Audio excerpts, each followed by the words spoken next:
혹시 주거래은행 어디 사용하시나요? 우리은행이요? 우리은행 같은 경우에는 예적금 같은 거 가입하시면 3% 정도 적금 이자 주고 있죠? 그런데 혹시 우리은행에 주식을 갖고 있으면 배당을 7% 정도 받는다는 걸 알고 계신가요?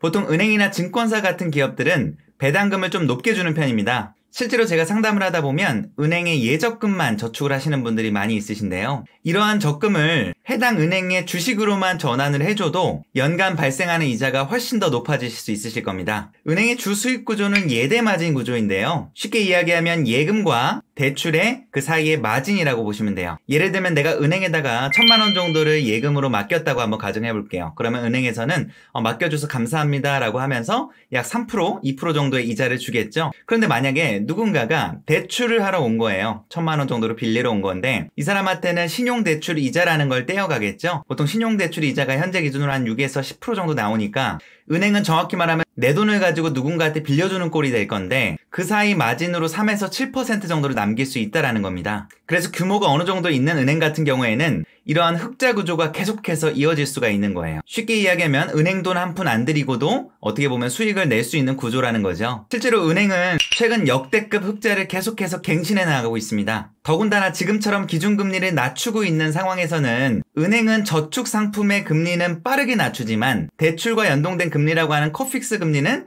천천히 낮추면서 예대 마진의 차를 더 극대화시키는 전략을 쌓기도 합니다. 그래서 은행에 예적금만 하시는 것보다는 해당 은행에 주식을 일부라도 투자해보는 게 좋은 방법 중에 하나인데요. 이런 배당주 투자를 한다고 해서 무조건 수익이 나냐? 그건 아닙니다. 유의할 점이 있습니다. 이 배당을 받는 배당 투자를 한다라고 하더라도 은행권의 주식을 산 개념이기 때문에 주가 변동성에 어느 정도 영향을 받습니다. 그래서 주가가 떨어지는 시기에는 내가 투자한 주식에 대해서 주가 변동성에 대해서 조금은 예의주시하셔야 되는데요. 예를 하나 들어봐드리면 하나금융지주라고 하는 배당이 꽤 높은 이 기업에 투자했다고 가정해볼게요. 근데 마침 내가 투자한 시점이 조금 높은 가격에 산 거예요. 그런데 나중에 배당 기일이 돼서 나중에 배당은 받겠지만 주가가 이렇게 하락폭을 겪게 되면 주식 가격으로 인한 손실이 발생할 수 있기 때문에 전체적인 수익률은 소폭 줄어들 수가 있을 겁니다. 심지어 마이너스가 날 수도 있고요. 그래서 배당 투자를 좀 더 안전하게 투자하는 방법 중에 하나는